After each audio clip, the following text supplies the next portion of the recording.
Hello friends, நம்ம இந்த வீடியோவில் சமய முன்னோடிகள் அப்படின்ற ஒரு டாபிக் தான் பார்க்க போகிறோம். இந்த டாப்பிக்கில் நம்ம இந்த வீடியோவில் என்ன பார்க்க போகிறோம் அப்படின்னா சமய குறவர்கள் அப்படின்ற டாப்பிக்கை தான் நம்ம இந்த வீடியோவில் ஃபுல்லாகவே பார்க்க போகிறோம். ஃபஸ்ட்டு இந்த டாபிக் ஏன் அப்படின்றத பற்றி பார்ப்போம். இந்த டாபிக் எக்ஸாமில் எப்படியெல்லாம் கொஷினாக வரும் அப்படின்றதையும் நம்ம தெரிஞ்சுப்போம். ஸோ எந்த டாபிக் படிக்கிறதுக்கு முன்னாடியுமே சரி, அந்த டாபிக் நம்ம சிலபஸில் இருக்கா இல்லையா அப்படின்னு முதல் கன்ஃபார்ம் பண்ணிக்கணும்.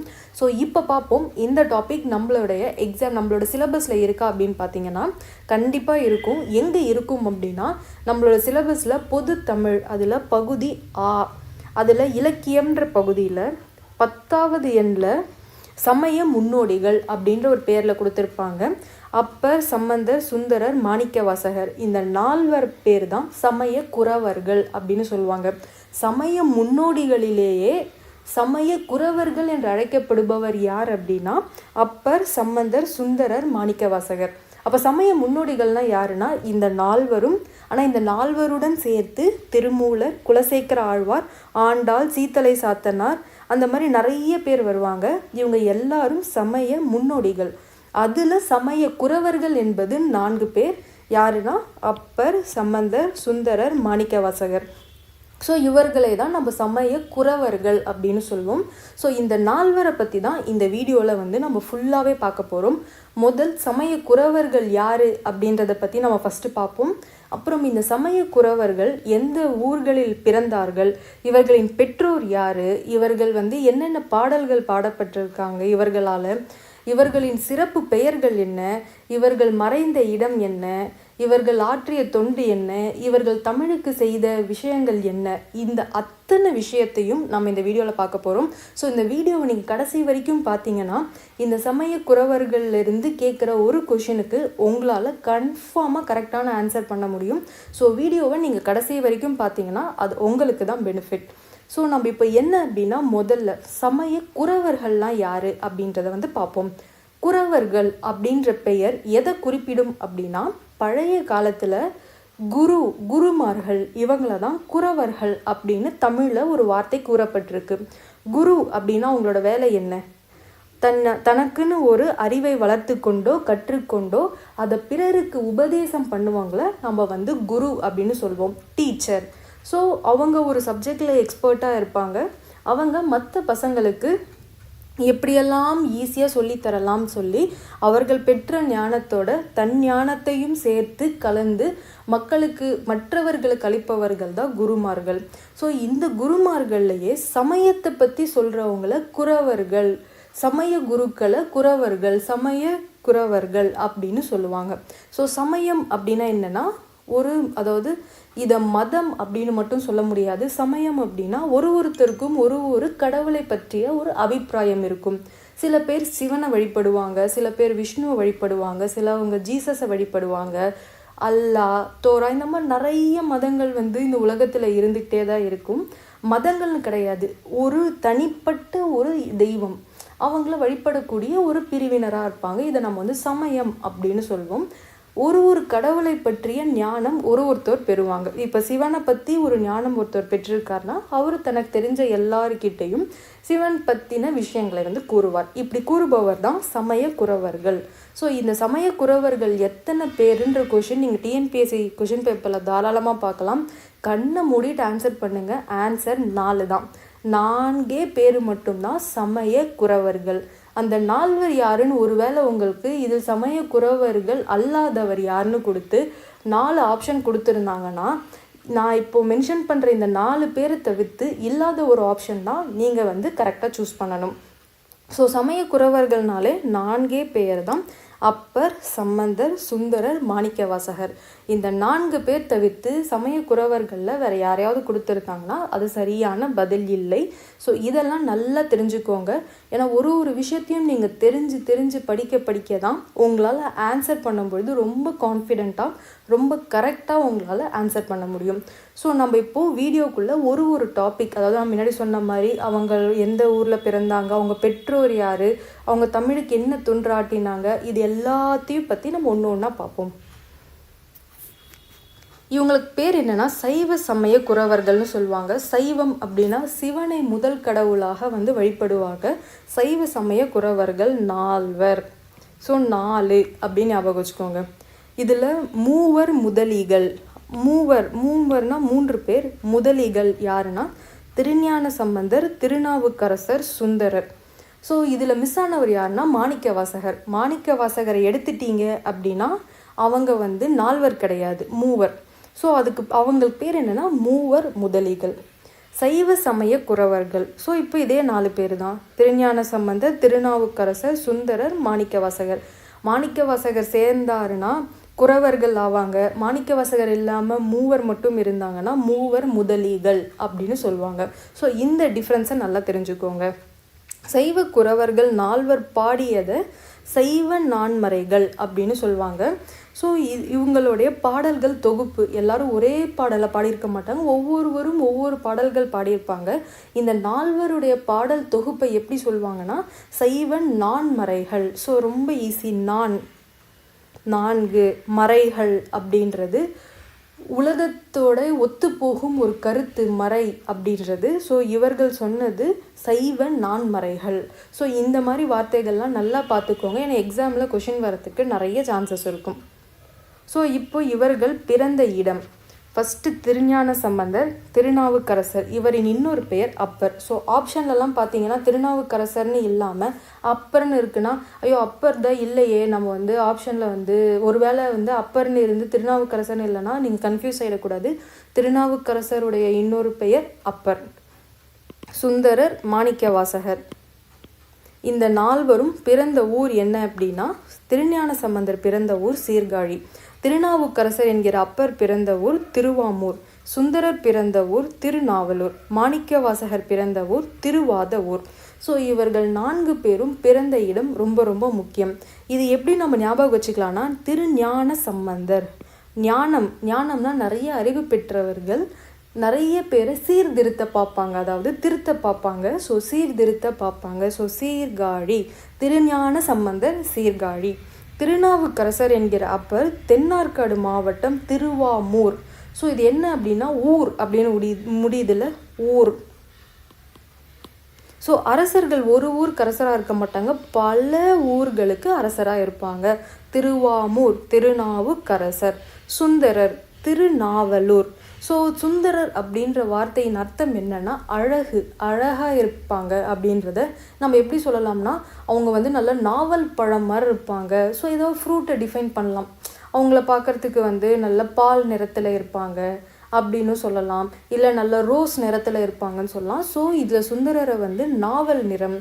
ஸோ திருநாவலூர். ஸோ சுந்தரர் வந்து நாவல் நிறத்தில் இருக்காரு அப்படின்ற மாதிரி ஞாபகம் வச்சுக்கோங்க. மாணிக்க வாசகர் திருவாத ஊர். ஸோ இதுலேயும் திருவாமூர்னு ஒன்று இருக்குது, திருவாத ஊர்னு ஒன்று இருக்குது. என்னங்க ஒரு கன்ஃபியூஷனாக இருக்குன்னு கேட்கவே வேணாம். மாணிக்க வாசகர் வான்னு இருக்கும், வான ஆரம்பித்து ஊர்னு முடிஞ்சிச்சுன்னா அது மாணிக்க வாசகருங்க. அரசர் திருநாவுக்கரசர்னா வெறும் ஊருன்னு மட்டும்தான் முடியும். திருவாமூர் அதாவது 3 ஊர். மூணுன்னு இன்னொன்று கூட ஞாபகம் வச்சுக்கோங்க, 3 ஊர். அதாவது ஒரு ஊருக்கு மட்டும் அரசராக இருக்கணும்னா 3 ஊர்கள், 3 இல்லை 3க்கு மேற்பட்ட ஊர்களை தான் அரசர்கள் ஆட்சி பண்ணுவாங்க. திருவாமூர் 3 ஊர்கள் அப்படி இருந்துச்சுன்னா அது திருநாவுக்கரசர், வெறும் ஊர் அப்படின்னு இருந்துச்சுன்னா மாணிக்க வாசகர். ஸோ இப்படி தான் இவங்க பிறந்த இடத்த நீங்கள் வந்து ஈஸியாக ஞாபகம் வச்சுக்கலாம். ஸோ திருப்பி ஒரு தடவை இவங்க பிறந்த இடத்தை மட்டும் நான் சொல்லிட்டு அடுத்த டாப்பிக்கு போயிடுறேன். திருஞான சம்பந்தர் சீர்காழியில் பிறக்கிறாரு. திருநாவுக்கரசர் என்கிற அப்பர் திருவாமூரில் பிறக்கிறார். சுந்தரர் பார்த்தீங்கன்னா திருநாவலூரில், மாணிக்கவாசகர் திருவாத ஊரில். ஸோ இதுதான் இந்த 4 சமய குறவர்களின் பிறந்த ஊர்கள். இப்போ இவர்களின் பெற்றோர்கள் யாருன்னு பார்ப்போம். திருஞான சம்பந்தரின் பெற்றோர் சிவபாத இருதையார், பகவதி அம்மையார். திருநாவுக்கரசரின் பெற்றோர் புகழனார், மாதிரியானார். சுந்தரர் இவருடைய பெற்றோர் சடையனார், இசைஞானியார். மாணிக்கவாசகர் இவரின் பெற்றோர் சம்புபாதசாரியார், சிவஞானவதியார். இவங்களாம் தான் தாய் தந்தையர்கள் இவர்களுக்கு. நம்ம எப்படி ஊரை ஷார்ட்கட்டில் ஞாபகம் வச்சுக்கிட்டோமோ இப்போ பெற்றோரையும் நம்ம வந்து ஞாபகம் வச்சுக்க போகிறோம். ஸோ என்ன எப்படி ஞாபகம் வச்சுக்கலாம் அப்படின்னா ஞானம். திருஞான சம்பந்தர்னாலே நீங்கள் ஞாபகம் வச்சுக்க வேண்டிய வார்த்தை ஞானம். யானைப்பால் தான் மண்ணா மாதிரி இது ஞானம். ஸோ திருஞான சம்பந்தர்னாலே ஞானம் அப்படின்ற வார்த்தை ஞாபகம் வச்சுக்கோங்க. திருநாவுக்கரசர்னா அரசர். சுந்தரர் எப்போ நான் சொல்லும் பொழுதும் அழகு அப்படின்றத தான் டிஃபைன் பண்ணுவேன். மாணிக்க வாசகரை வாசகர், ஸோ வாசகர்கள் அப்படின்றவங்க கஸ்டமர்ஸ்னு சொல்லலாம், இல்லை தன்னை பின்தொடர்பவர்கள் ஃபாலோயர்ஸ்னு சொல்லலாம். இந்த மாதிரி வாசகர், ஸோ மாணிக்க வாசகர். ஸோ இவங்களையெல்லாம் இந்த வார்த்தையை வச்சு தான் நம்ம வந்து ட்ரிக்ஸையாக ஞாபகம் வச்சுப்போம். ஸோ ஞானம்னா அறிவை பெறணும்னா நம்ம வந்து கடவுளை நல்லா வழிபடணும்னு சொல்லுவாங்க. எந்த கடவுளை வழிபடுறோன்னா சிவனையும் அம்மனையும் வழிபடுறோம். அம்மன் அதாவது பார்வதி அம்மன் அப்படின்ற மாதிரி, பார்வதி இல்லை இங்கே பகவதி அம்மன். யாரை வழிபடுறாங்க? சிவனையும் பகவதி அம்மனையும் வழிபட்டால் நமக்கு நிறைய ஞானம் கிடைக்கும். இது எல்லாமே ஷார்ட்கட் தான். அரசர்களை எப்போவுமே சரி எப்படின்னு தான் நம்ம வந்து எந்த மாதிரி நடத்தணும்னா புகழ்கிற மாதிரி தான் அவங்கள வந்து நடத்தணும். புகழ் மாதிரி, ஸோ மாதினியார். அரசர்களை எப்போவுமே புகழற மாதிரி தான் நீங்கள் அரசர்கிட்டையே பேசணும். நீங்கள் கோவப்பட்டெல்லாம் பேச முடியாது. அரசர்கள்கிட்ட புகழற மாதிரியே தான் நீங்கள் பேசிக்கொண்டே இருக்க வேண்டும். புகழ் மாதிரி மாதினியார். சுந்தரர் அழகு. இதை எப்படி ஞாபகம் வச்சுக்கலான்னா இசைஞானியார் சடையனார். நீங்கள் பெரும்பாலும் பார்த்துருப்பீங்க இந்த மியூசிஷியன்ஸ், இப்போ இந்த பாட்டு பாடுறவங்களாம் பார்த்தீங்கன்னா வந்து நிறைய சடை, அதாவது பின்னாடி பார்த்தீங்கன்னா நிறைய ஹேர் சிண்டெல்லாம் போட்டிருப்பாங்க, பொனிட்டெல்லாம் போட்டிருப்பாங்க, அப்படியே தலையெல்லாம் விரிச்சு விட்டுருப்பாங்க. ஸோ சடை அப்படின்றது லாங் ஹேர். ஸோ நிறைய சடை வச்சுருப்பாங்க. மியூசிக்னாலே வந்து எப்போவுமே வந்து நிறைய பேர் நிறைய ஹேர் வச்சுருப்பாங்க. ஸோ இசை சடையார். ஸோ அதை பார்க்குறதுக்கே நமக்கு எப்படி இருக்கும்னா ஒரு அழகாக இருக்கிற மாதிரி இருக்கும். ஸோ இதுதான் ஷார்ட்கட். சுந்தரர்னாலே அழகு. அவங்க எப்படி இருப்பாங்கன்னா ஒரு இசை ஞானியர்கள் எப்படி சடையெல்லாம் வச்சுக்கிட்டு அழகாக இருக்காங்க. ஸோ சுந்தரர் சடையனார் இசைஞானியார். மாணிக்க வாசகர் சம்பு பாதசாரியார் சிவஞானவதியார். ஸோ வாசகர்கள் என்ன பண்ணுவாங்க? வாசகர்கள்னால் அன்பர்கள் இல்லை வந்து ஃபாலோயர்ஸ், இவங்க எல்லாருமே என்ன பண்ணுவாங்கன்னா ஞானம் வேண்டி பாத யாத்திரை போவார்கள். ஸோ எப்படி இதை ஞாபகம் வச்சுக்கலாம்னா வாசகர்கள் ஞானம் வேண்டி பாத யாத்திரை செல்வார்கள். ஸோ இதுதான் இவங்க 4 பேர். இவர்களின் பெற்றோரை இப்படி நம்ம ஷார்ட்கட்டில் ஈஸியாக ஞாபகம் வச்சுக்கலாம். இவர்களின் படைப்புகள். ஸோ இவங்க எழுதின புத்தகங்கள் ரொம்ப ரொம்ப ரொம்ப முக்கியம்.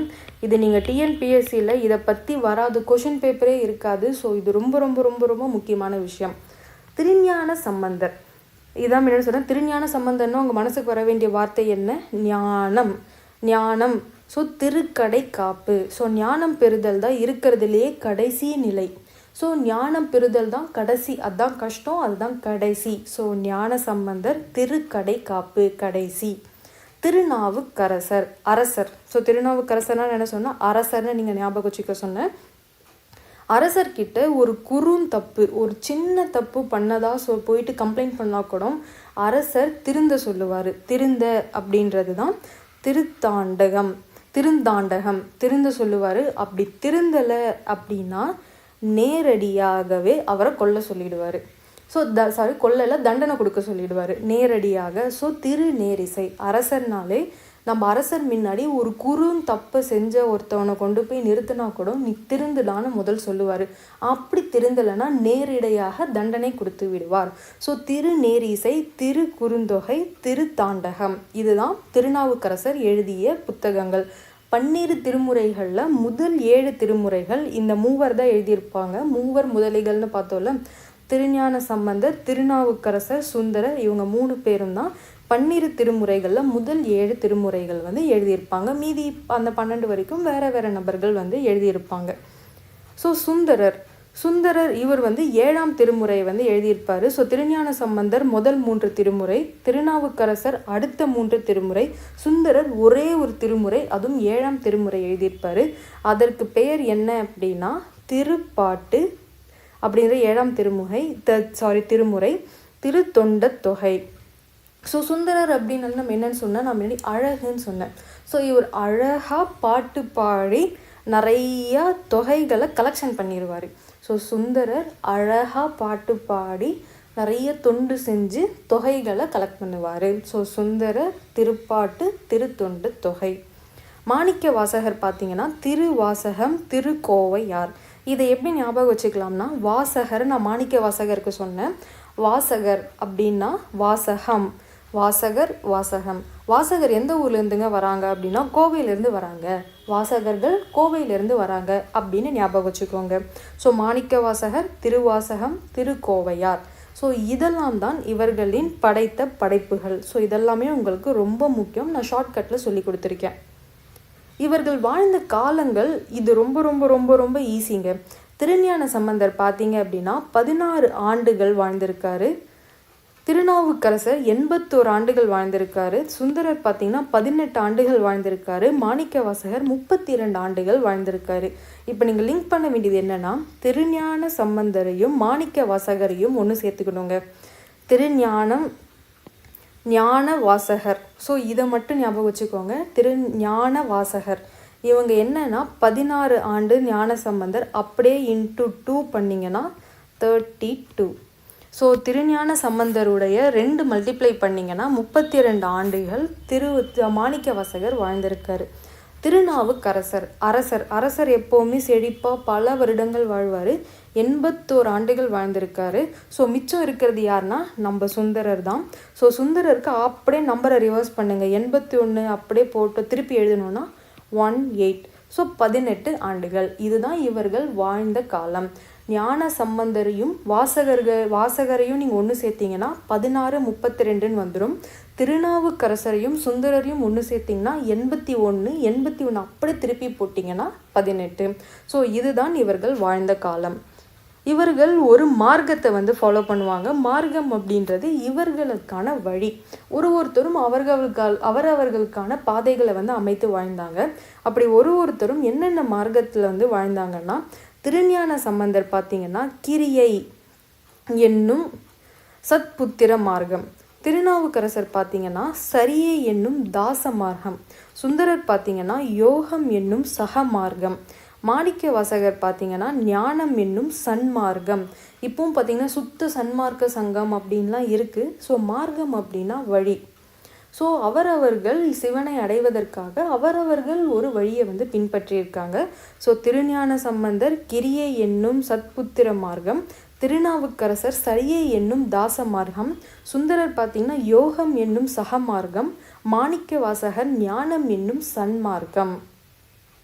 ஸோ இவர்கள் மறைந்த இடம் பார்த்தீங்கன்னா, திருஞான சம்பந்தர் பார்த்தீங்கன்னா பெருமன நல்லூர் அப்படின்ற ஒரு ஊர், திருநாவுக்கரசர் பார்த்தீங்கன்னா திருப்புகலூர் அப்படின்ற ஒரு ஊர், சுந்தரர் பார்த்தீங்கன்னா கைலாயத்தில் மறைந்திருக்கார், மாணிக்க வாசகர் பார்த்தீங்கன்னா சிதம்பரத்தில் மறைந்திருக்கார். ஸோ இவங்க மறைந்த இடங்களும் ரொம்ப முக்கியம். எப்படி பிறந்த இடங்கள் நான் சொன்னல, சீர்காழி, திருவாமூர், திருவாதவூர், அதுக்கப்புறம் இந்த மாதிரி சொன்னபோது அதே மாதிரி மறைந்த ஊர்களும் முக்கியம். இதை எப்படி நம்ம ஞாபகம் வச்சுக்கலாம் அப்படின்னா, ஞானம் பெறுறது உலகத்திலேயே ரொம்ப பெரிய செயல். எப்படி கடைசி செயல்னு சொன்னனோ அந்த மாதிரி ஞானம் பெறுதல் ரொம்ப பெரிய செயல். நாவுக்கரசர் அரசர் எப்போவுமே புகழுக்கு ஆசைப்படுவார். சுந்தரர் அப்படின்னா கை. எது சுந்தரம் அழகு, என்ன இவர்கிட்ட அழகாக இருக்குன்னா கை எவ்வளோ அழகாக இருக்குது. ஸோ சுந்தரர் கைலாயம் கை. மாணிக்க வாசகர் சிதம்பரம். ஸோ வாசகர் எந்த ஊர்லேருந்து வந்திருக்காரு, முன்னாடி ஒரு வாசகரை நான் சொன்னேன். என்னென்னா படைப்புகளில் பார்த்தீங்கன்னா திருக்கோவையார். ஸோ மாணிக்க வாசகர் எழுதினது திருக்கோவையார். ஸோ அதே மாணிக்க வாசகர் எந்த ஊர்லேருந்து வந்திருக்காருன்னா சிதம்பரம். ஸோ மறைந்த ஊர்களும் ரொம்ப ரொம்ப முக்கியம். இறைவனால் ஆட்கொள்ளப்பட்ட இடம். என்னங்க மறைந்த ஊர்னு ஒன்று சொன்னீங்க, இப்போ இறைவனால் ஆட்கொள்ளப்பட்ட இடம் அப்படின்னு சொல்கிறீங்க. அப்படின்றது என்னென்னா, இவர்கள் இறைவனை அடைவதற்காக பல முயற்சிகளை ஈடுபடுவாங்க. நீங்கள் அந்த காலத்தில் தமிழ் படத்தில் சரி சொல்லுவாங்க, கடவுள் காட்சி கொடுத்தாரு அப்படின்ற மாதிரி. அந்த மாதிரி ஒரு சம்பவம் தான் இறைவனால் ஆட்கொள்ளப்பட்ட இடம். அதாவது இறைவன் தனக்கு இருக்கும் மொத்த அறிவையும் இல்லை அவர்கள் கேட்கும் அறிவை இறைவன் வாரி வழங்கின ஒரு இடம்தான் இறைவனால் ஆட்கொள்ளப்பட்ட இடம். திருஞான சம்பந்தர் பார்த்தீங்கன்னா சீர்காழி, திருநாவுக்கரசர் பார்த்தீங்கன்னா திருவதிகை, சுந்தரர் பார்த்தீங்கன்னா திருவெண்ணை நல்லூர், மாணிக்க வாசகர் பார்த்தீங்கன்னா திருப்பெருந்துறை. ஸோ இந்த ஊர்களில் தான் இவர்கள் இறைவனால் ஆட்கொள்ளப்பட்டார்கள். ஸோ அடுத்த ரொம்ப ரொம்ப முக்கியம் இவர்களின் தமிழ். ஸோ 3 பேர்களின் தமிழ் தான் இதில் சொல்லியிருக்காங்க. மூவர் முதலிகள் யாருன்னா, திருஞான சம்பந்தர் கெஞ்சு தமிழ், திருநாவுக்கரசர் கொஞ்சு தமிழ், சுந்தரர் மிஞ்சு தமிழ். ஸோ ஞானம் எப்படி நம்ம ஒரு அறிவான ஆட்கள்கிட்ட நம்ம ஞானத்தை கெஞ்சி தான் வாங்க முடியும். ப்ளீஸுங்க எனக்கு உங்களுக்கு தெரிஞ்சதை சொல்லி கொடுங்க அப்படின்னு நம்ம கெஞ்சி தான் வாங்க முடியும். ஸோ ஞானம் கெஞ்சு தமிழ். அரசர்கிட்ட போய் மிரட்டினாலாம் வேலை ஆகாது, அரசரை கொஞ்சி தான் நம்ம வந்து வேலை வாங்க முடியும். ஸோ கொஞ்சு தமிழ், நீங்கள் தான் இருக்கிறதுலே நீங்கள் நல்லவர் வல்லவர் நாளும் தெரிஞ்சவர்னு அரசரை கொஞ்சி தான் வேலை வாங்க முடியும். ஸோ திருநாவுக்கரசர் கொஞ்சு தமிழ். சுந்தரர் மிஞ்சு தமிழ், அழகாக இருந்தால் கையிலே பிடிக்க முடியாது எல்லாத்துக்கும். ஸோ சுந்தரர் மிஞ்சு தமிழ். ஸோ இதுவும் மிக மிக மிக முக்கியம். அப்புறம் இவர்களின் உறவு முறைகள். உறவு முறைகள் அப்படின்னா என்ன அப்படின்னா சிறப்பு பெயர்கள் அப்படின்னு கூட நீங்கள் ஞாபகம் வச்சுக்கலாம். இந்த சமயக்குறவர்கள் இவர்களின் சிறப்பு பெயர்கள் என்ன? உறவு முறைகள்லாம் அவர்களை அழைத்து, இப்போ பேர் சொல்லி அழைக்க மாட்டாங்க. ஸோ ஒரு நிக்நேம், ஒரு செல்ல பெயர் மாதிரி, ஒரு வேறுபட்ட ஒரு பெயர். இவர்களுடைய இயற்பெயர் ஒன்று, இவர்களை அழைக்கும் பெயர் ஒன்று. ஸோ அந்த மாதிரி இவர்களின் வேறு பெயர்கள் என்ன அப்படின்னு சொல்லி பார்த்தோன்னா, திருஞான சம்பந்தருக்கு ஆளுடைய பிள்ளை, திருநாவுக்கரசருக்கு ஆளுடைய அரசு, சுந்தரருக்கு ஆளுடைய நம்பி, மாணிக்க வாசகருக்கு ஆளுடைய அடிகள். ஆளுடைய அப்படின்றது எல்லாருக்கும் காமனானது, பொதுவானது. இப்போ நீங்கள் ஞாபகம் வச்சுக்க வேண்டியது பின்பக்கம் இருக்கும் வார்த்தையை மட்டும்தான். ஞானம், திருஞான சம்பந்தனாலே வார்த்தை ஞானம். ஞானம், நம்ம ஒரு குழந்தை பிறக்கும்பொழுது எப்படி நினைப்போம்? அழகாக அறிவாக பிறக்கணும், அதுதான் ஞானம், அறிவு, ஞானம். ஒரு பிள்ளை இருக்குன்னா அதுக்கு நல்ல ஞானம் இருக்கணும் அப்படின்னு நினைப்போம். ஸோ திருஞான சம்பந்தர் பிள்ளை, ஆளுடைய பிள்ளை. திருநாவுக்கரசர் அரசர், என்ன பண்ணுவார்? அரசை நடத்துவார். அரசர் அரசு, ஸோ ஈஸியாக ஞாபகம் வச்சுக்கலாம். சுந்தரர் அழகு, அழகாக இருந்தால் நல்லா பேசினா நம்ம டக்குன்னு நம்பி விடுவோம். ஸோ சுந்தரர் நம்பி. மாணிக்க வாசகர் அடிகள். வாசகங்கள், அதாவது வாசகங்கள்லாம் கொட்டேஷன் கோட்ஸ் எல்லாம் இருக்குல்ல. ஒரு நல்ல ஒரு வாசகம் அப்படின்னா ஒரு அடியிலையும் எழுதலாம், பல அடிகள்லையும் ஒரு வாசகத்தை எழுதலாம். ஆட்டோக்கு பின்னாடி எழுதலாம்னு சொல்கிற மாதிரி ஒரு வாசகம்னா அது ஒரு அடியிலும் எழுதலாம், பல அடிகளிலும் எழுதலாம். ஸோ வாசகர், வாசகம், அடிகள். ஸோ இதுதான் இவங்களோட உறவு முறைகள், இல்லைன்னா வேறு பெயர்கள். திருஞான சம்பந்தரை ஆளுடைய பிள்ளைன்னு சொல்லுவாங்க, திருநாவுக்கரசரை ஆளுடைய அரசுன்னு சொல்லுவாங்க, சுந்தரரை ஆளுடைய நம்பின்னு சொல்லுவாங்க, மாணிக்க வாசகரை ஆளுடைய அடிகள் அப்படின்னு சொல்லுவாங்க. ஸோ இதோட நம்ம இந்த வீடியோவோட எண்டுக்கு வந்தாச்சு. ஸோ இந்த வீடியோவில் நம்ம சமய குறவர்கள் யார் யார், அவங்க பிறந்த ஊர் என்ன, அவரின் பெற்றோர்கள் யார் யார், அவர்கள் படைப்புகள் என்ன, அவர்களுக்கு இருக்கும் உறவு முறைகள் என்ன, அவர்கள் தமிழுக்கு செய்த தொண்டு என்ன, இது அனைத்தையும் நம்ம இந்த வீடியோவில் பார்த்துட்டோம். ஸோ இதோட இந்த வீடியோ முடிஞ்சிருச்சு ஃப்ரெண்ட்ஸ். ஸோ இந்த வீடியோவோட நோட்ஸ் நீங்கள் நிறுத்தி நீங்களாக எடுத்து படிங்க. இந்த நோட்ஸை நான் நம்மளோட டெலகிராம் சேனல்லையும் அப்லோட் பண்ணுறேன், அந்த லிங்க்கை நான் டிஸ்கிரிப்ஷன்லேயும் ப்ளேஸ் பண்ணுறேன். வேணுன்றவங்க நீங்கள் அங்கே போய் டவுன்லோடும் பண்ணிக்கலாம். ஸோ இந்த வீடியோ உங்களுக்கு பிடிச்சிருந்துச்சு அப்படின்னா லைக் பண்ணுங்கள்.